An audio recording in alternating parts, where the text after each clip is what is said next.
It was just another busy afternoon at a popular electronics store.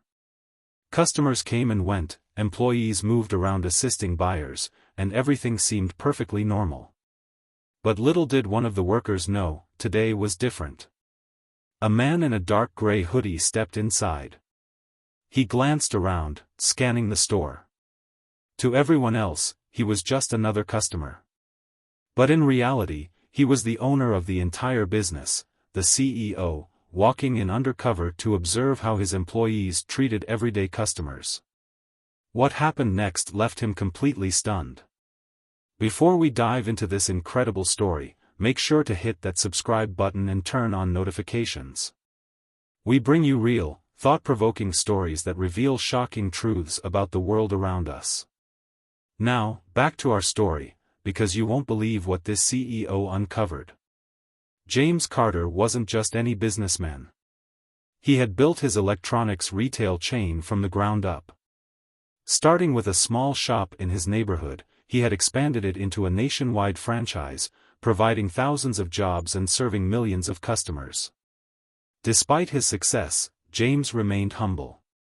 He valued good customer service and treated his employees like family. But he had heard rumors, complaints from customers about how they were treated in some of his stores. Employees ignoring certain customers, giving poor service, and sometimes outright refusing to help. James couldn't believe it. So, instead of relying on second-hand reports, he decided to see for himself. He put on casual clothes, no fancy suit, no expensive watch, just jeans, a hoodie, and sneakers. His goal was simple: to blend in, observe, and find out the truth. As he stepped inside one of his flagship stores, he immediately noticed something strange. Employees were scattered around, some helping customers, others chatting amongst themselves. He approached a display of high-end laptops, pretending to browse, waiting to see if anyone would approach him.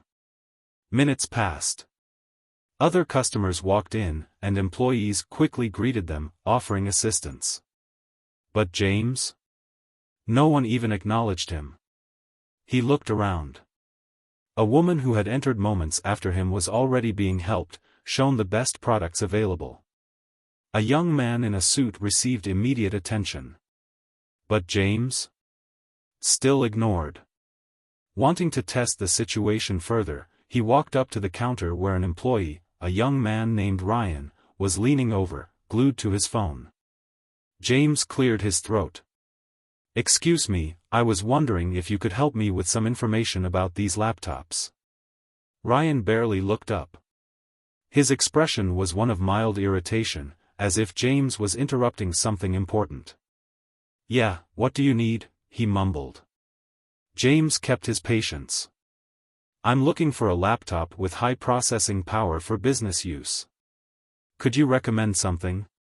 Ryan sighed, clearly disinterested. "Just look at the specs on the cards. That's what they're there for." James was taken aback. He looked around, noticing how other employees were actively engaging with customers, giving detailed explanations, and helping with enthusiasm. Yet, here he was, getting nothing but dismissiveness. Deciding to push further, he asked, "Could you at least tell me which one has the best performance for video editing?" Ryan finally lifted his head, glanced at James's hoodie and jeans, and smirked. "Dude, these are premium models. If you're looking for something cheaper, check the discount section in the back." James felt a wave of disappointment. It wasn't just bad service, this was blatant bias. He was being judged purely on appearance. He knew that if he had walked in wearing a tailored suit, things would have been different. But this? This was unacceptable. At that moment, another employee, Sarah, walked over. Unlike Ryan, she smiled warmly. "Hey there. Looking for a laptop? I'd be happy to help."